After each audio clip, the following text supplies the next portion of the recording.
এইবার স্বাক্ষর দাদু আর মেজিকাকে জব্দ করলো ঝিল। বন্ধুরা, ভোলে বাবা পার করেগা ধারাবাহিকের আজকের পর্বে দেখানো হয়েছে স্বাক্ষর মা স্বাক্ষর ছোট মাকে বলে, সুদর্শনা, তুমি এই মেয়েটার কাছে কি প্রমাণ করতে চাইছো? তুমি কি এটাই প্রমাণ করতে চাইছো যে ও এই বাড়িতে কতটা দামি? সুদর্শনা বলে, আমি কোনো কিছু প্রমাণ করতে চাইছি না দিদি। তাছাড়াও হতে পারে ঝিল গরিব বস্তিতে বড় হয়েছে, তবে আমি এতদিনে এটা বুঝে গেছি ঝিল ভীষণই বুদ্ধিমতী মেয়ে। এই বাড়িতে কে ঠিক কতটা দামি সেটা ঝিল নিশ্চয়ই বুঝবে। স্বাক্ষর মা বলে, তো তুমি এত কথা কেন বলছো?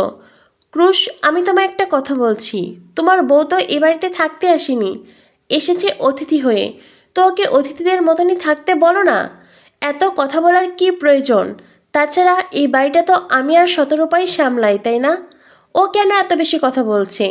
তখনই সাক্ষ্য বলে, উফ, আমি তো এটাই বুঝতে পারছি না দাদু মেজিকা, তোমরা যদি এখন খাও তো কি প্রবলেম আছে? এটা তো একটা আচার নিয়ম, তাই না?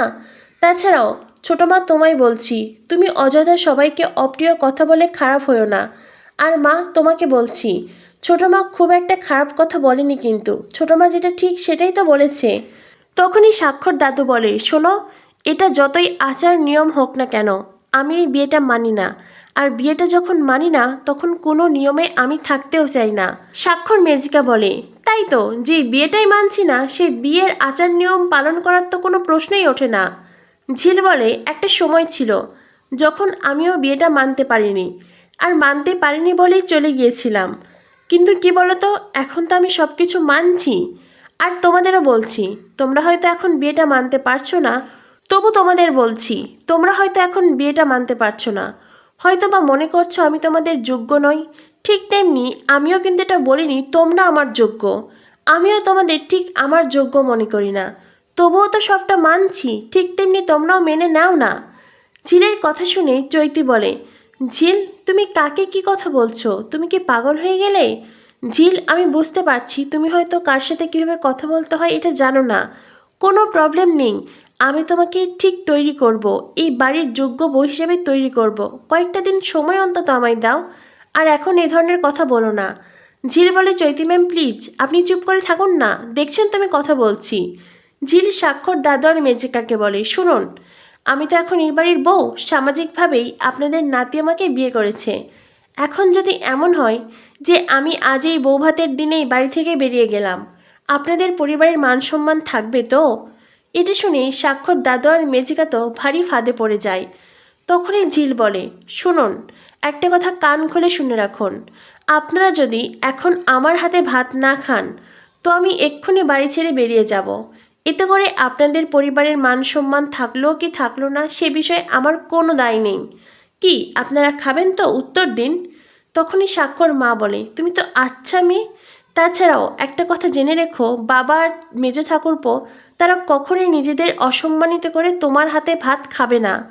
ঝিল বলে, ঠিক আছে, আমি তবে 5 অবধি গুনছি। আপনারা যখন কেউ কোনো কথা বলছেনই না, আমি 5 অবধি গুনব। এরপরও যদি কোনো উত্তর না পাই তো আমি বাড়ি ছেড়ে চলে যাব, এক্ষুনি চলে যাব।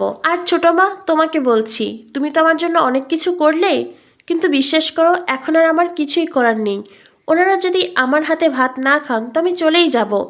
আর ছোটো মামু, তোমাকে বলছি, আমি চলে যাওয়ার পরেও তোমরা বেশ আনন্দ মজা করেই খেও, কেমন? খুব আনন্দ নিয়ে খাবে কিন্তু। আর সাক্ষ্য, তোমাকে বলছি, তুমি তো আমাকে এই বাড়িতে এনেছিলে বিয়ে করে, কিন্তু কেউ যদি আমার হাতে খাবারই না খায়, কেউ যদি এই বিয়েটা মেনেই না নেয়, তো আমি কেন এই বাড়িতে থাকবো বলো? তাই প্লিজ তুমিও আমায় বাধা দিও না। কি মেজো মামু, দাদু, আপনারা তো কেউ কোনো উত্তরই দিলেন না। ঠিক আছে, আমি তবে 5 অবধি গুনছি। 1, এই বলে ঝিল গোনা শুরু করে। আর স্বাক্ষর মেজিকা আর স্বাক্ষর দাদু একে অন্যের দিকে তাকায়। ঝিল 2 অবধি গোনে, এরপরে একে একে 4 অবধি গোনে। স্বাক্ষর দাদু তখন স্বাক্ষর মেজিকাকে বলে, আচ্ছা, এই মেয়েটা কি সত্যিই বাড়ি ছেড়ে চলে যাবে নাকি? তখনই স্বাক্ষর মেজিকা বলে, এই মেয়েটা যেরকম, ও চলে যেতেও পারে, ওকে দিয়ে সব কিছুই সম্ভব। তখনই ঝিল, স্বাক্ষর, ছোটো মা, সাক্ষ্য সবাই মিটমিট করে হাসতে থাকে। সবারই মুখের ফাঁকে হাসি। ঝিল তখন আবারও বলে, কি হলো, আপনারা এখনও বসবেন না? ঠিক আছে, এই বলে ঝিল 5 বলতে যাবে, তার আগেই স্বাক্ষর মেজিকা বলে, ঠিক আছে ঠিক আছে, আমরা বসছি। এই বলে স্বাক্ষর দাদু আর মেজিকা খাবারের আসনে বসে। এটা দেখে স্বাক্ষর ঠাম্মি বলে, এই মেয়েটা দেখছি ভয়ঙ্কর মেয়ে, ও তোমাকেও বসিয়ে ছাড়লো। এরপরেই ঝিল সাক্ষ্যকে বলে, কি হলো, তুমি কি বসবে নাকি দাঁড়িয়ে থাকবে? সাক্ষ্য বলে, হ্যাঁ হ্যাঁ আমি বসছি। এই বলে সাক্ষ্য খাবারের আসনে বসে পড়ে। ছোটো মা তখন ঝিলকে বলে, তোমার দাদু তো সবচাইতে বয়স্ক, তোমার দাদুকে আগে খেতে দাও।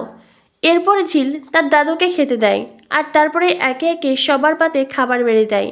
যদিও দাদু একটু খাবার নিয়ে না করে, ঝিল বলে, আমি জানি একজন প্রাপ্তবয়স্ক মানুষ দুপুরের বেলা ঠিক কতটুকু খাবার খায়। স্বাক্ষর ঠাম্মি তখন ঝিলকে বলে, এই মেয়ে, তুমি ওনার সাথে এভাবে কথা বলছো কেন? এই পরিবারে কেউ ওনার সাথে এভাবে কথা বলে না। ঝিল বলে, কি আর করব বলুন, আমি তো বস্তির মেয়ে, বস্তি থেকে এসেছি, আর আমি এভাবেই কথা বলি। আমাকে যদি এই বাড়িতে রাখতে হয় তো আমার এই কথাগুলোই শুনতে হবে। অন্যদিকে দেখানো হয় বস্তির লোকজন যারা এত সময় মিনুর সাথে কথা বলছিল, তারা মিনুর কাছে জানতে চায়, সেদিন তো ঝিল রাতের বেলা এই বাড়িতে এসেছিল, কেন এসেছিল রে? কোনো কি ঝামেলা হয়েছিল? মিনু বলে, কি আর বলবো সে কথা, মেয়েটার আমাকে জড়িয়ে ধরে ঘুমানোর অভ্যেস, তাই নাকি মাঝরাতে আমার কথা মনে হয়েছিল, তাই ছুটে এসেছিল। তখনই আরেকজন বলে, আচ্ছা, পরে তো শুনলাম তুমি নাকি মেয়েটাকে শ্বশুরবাড়িতে রাখতে গেলে, তো ওরা বকাঝকা করেনি?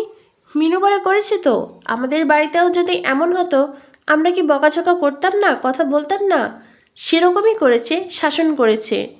তখনই আরেকজন বস্তির লোক বলে, তোমার এই মেয়ে এমনি এমনিই বাড়িতে আসেনি, নিশ্চয়ই এর পিছনে অন্য কোনো বড় ঘটনা আছে। মিলি বলে, কি বলছো কাকি, কি ঘটনা থাকবে? কোনো ঘটনা নেই। কাকি তখন বলে, এই তুই চুপ কর তো, তোর বোনকে না খুব ভালো করেই চেনা আছে। তখনই ঝিলের একজন বন্ধু বলে, তা তুমি বিশ্বাস করলে কি করলে না, তাতে আমাদের কি? বিশ্বাস করতে হয় করবে, না হলে করবে না। তখনই ঝিলের আরেক বন্ধু বলে, না না কাকি, সব বিষয়ে তোমার কথা বলা চাই, তাই না? সব বিষয়ে তোমাকে ঢুকতেই হবে, ঝিলের বিষয়ে তোমাদের এত কথা বলতে হবে। তখনই কাকি বলে, ওরে বাবা, এইটুকুনি মেয়ে তোদের দেখছি খুব চাপারে। তখনই ঝিলের কাকি বলে, এইটুকুনি মেয়ে তোদের দেখছি খুবই চাপা, এত কথা আসে কোথা থেকে? হ্যাঁ, ঝিলের মতনই বেয়াদব হয়েছিস, তাই না? ওই তো গেছে বড়লোক বাড়িতে বিয়ে করে, এইবার বুঝবে মজা। তখনই মিলি বলে, ও কাকি, কথা নেই বার্তা নেই, তুমি আমার বোনের সম্পর্কে এভাবে বলছো কেন গো? তখনই কাকি বলে, এই তুই চুপ কর তো, তুইও তো কী করেছিস সে আমরা জানি। মিলি বলে, আমি যা করেছি, কিন্তু আমার বোন সেটা করবে না, আমার বোন ভীষণ বুদ্ধিমতী। তখনই মিনু বলে, তোমরা এভাবে আমার মেয়েটাকে বলো না, ঝিল তো তোমাদেরই কোলে পিঠে মানুষ হয়েছে, তোমরা যদি ওকে অভিশাপ দাও সেই সাপটা লাগবে গো, তার থেকে বরং তোমরা আমার মেয়েটাকে আশীর্বাদ করো। দেখো, বস্তির একটা মেয়েও যদি বড়লোক বাড়ির বউ হয়ে সংসার করতে পারে, এটা তো আমাদের জন্যই ভালো, তবুও আমরা বলতে পারবো বস্তির মেয়েও বড়লোক বাড়ির বউ হতে পারে, আমরা কেন বিষয়টা এভাবে ভাবছি না? তখনই বাকি মহিলারা বলে, শোন মিনু, হয়তোবা তোর খারাপ লাগবে, তবুও বলছি, এই যে ঝিল রেগে রেগে বাড়ি থেকে বেরিয়ে আসে, তুই একটু মেয়েটাকে শাসন করিস। মিনু বলে, আমরা তো শাসন করি, এবার এলে না হয় তোমরাও শাসন করো। তখনই ঝিলের বন্ধুরা বলে, কাকিমা, আমরা তবে এখন বাড়ি যাই, বুঝলে? ও বাড়িতে তো আবার যেতে হবে, আমরা রেডি হয়ে আসছি, আর মিলিদি তুমিও রেডি হয়ে থেকো। মিলি বলে, ঠিক আছে রে, যা। এরপরে ঝিলের বন্ধুরা ওখান থেকে চলে যায়। আগামী পর্বে দেখানো হবে ঝিলের বন্ধুরা ফুলসজ্জার তত্ত্ব নিয়ে ঝিলের শ্বশুর বাড়িতে এসেছে। স্বাক্ষর মেজমা বলে, এ কি তোরা এখানে? ঝিলের বন্ধুরা বলে, আমরা এখানে তত্ত্ব দিতে এসেছি, এ বাড়িতে থাকতেও আসিনি আর খেতেও আসিনি। স্বাক্ষর মা বলে, তত্ত্ব? কিসের তত্ত্ব? স্বাক্ষর মেজমা বলে, তোরা আবার কিসের তত্ত্ব দিবি?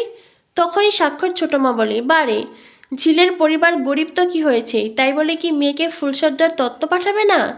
এটা শুনে স্বাক্ষর মা রাগে জ্বলে যায়। অন্যদিকে চৈতি, সে মনে মনে ভাবছে, ঝিল, বৌভাতের অনুষ্ঠানে তুমি মাত করলে, এর পরের গোল আমি দেব। চৈতি এবার ফুলসজ্জা পণ্ড করতে নতুন কোনো প্ল্যান করবে। শেষ অবধি কি সাক্ষ্য ঝিলের ফুলসজ্জা আটকাতে পারবে, নাকি এবার চৈতিকে ল্যাং মেরে সাক্ষ্য ঝিল তাদের জীবনের স্পেশাল সময় কাটাবে? কি হতে চলেছে ভোলে বাবা পার করেগা ধারাবাহিকে? ভোলে বাবা পার করেগা ধারাবাহিকের পরবর্তী আপডেট পেতে আমাদের সাথেই থেকো। ধন্যবাদ সবাইকে।